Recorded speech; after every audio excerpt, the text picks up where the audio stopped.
देख रहे हैं देवगढ़ से सीधा दृश्य, जहां तिवारी परिवार द्वारा, पुण्याती परिवार द्वारा भव्य भागवत कथा का आयोजन हो रहा है।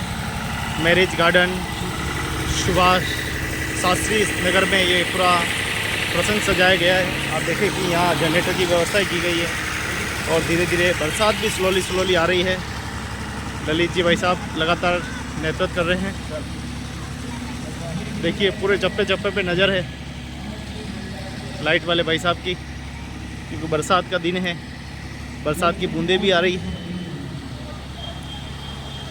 आइए चलते हैं श्रीमद् भागवत कथा में। व्यासपीठ जी द्वारा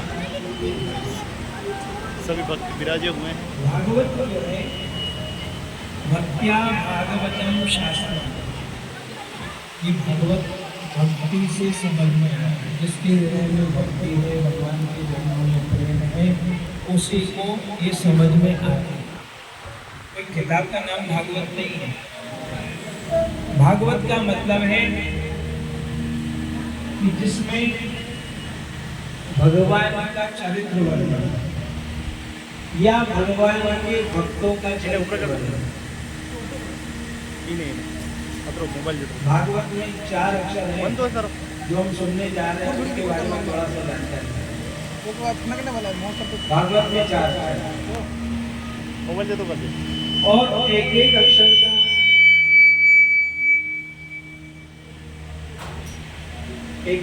का अलग अलग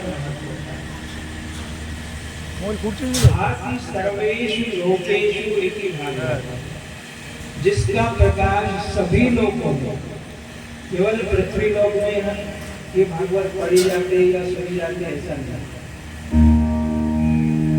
ब्रह्म लोक में भी भागवत ब्रह्मा जी महाराज सुनाते हैं। शिव लोक में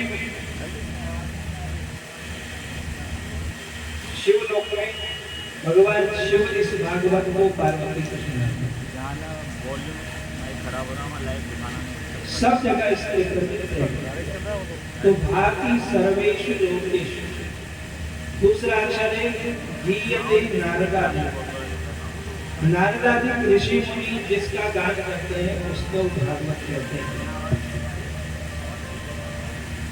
अथवा जिसमें भक्ति, भ माने भक्ति, ग माने ज्ञान, व माने वैराग्य, इन तीनों को जिससे प्रश्रय मिले, भक्ति, ज्ञान और वैराग्य की जिससे वृद्धि हो, उसको भागवत कहते हैं। वस्तु विस्तार से वास्तव, जिसमें भक्ति, ज्ञान और वैराग्य का विस्तार पूर्वक वर्णन है, उसको भागवत कहते हैं। और जो इसके चरण में आता है वो उसको तारने वाला। भागवत को कल्प वृक्ष कहा है। क्या कहा है? कल्प वृक्ष। कल्प वृक्ष के नीचे जाकर के जो बैठता है और मन में जो संकल्प रखता है, जो सोचता है, वो पूरा हो जाता है। भागवत के कल्प वृक्ष, उसकी छाया में जो बैठता है और जो कुछ सोचता है वो पूरा होता है। इसकी अच्छी बात समझना, सत संकल्प करो ना, क्योंकि वो पूरा होने वाला है। इसलिए ये भागवत रूपी कल्प वृक्ष की छाया में बैठ करके भगवान की प्राप्ति का मन में विचार करना है। क्योंकि उसके मिल जाने पर सब कुछ मिल जाता है। एक को पाया तो सब पाया, और सब जगह हाथ मारा तो कुछ भी नहीं है।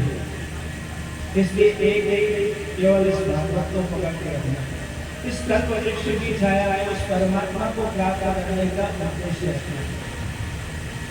भगवान मिले तो सब मिला, गोविंद मिला तो सब कुछ मिल गया, और गोविंद नहीं मिला तो फिर भैया कुछ नहीं मिला। ये मनुष्य शरीर केवल किसी से मिला है जिससे भगवान की प्राप्ति हो।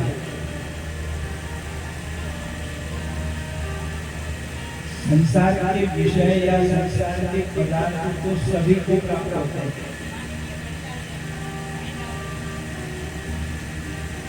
संसार में जो सुख सुविधाएं हैं या संसार में जो भी चीजें हैं ना वो सब अपने आप आती हैं। भागवत में एक बात बताई,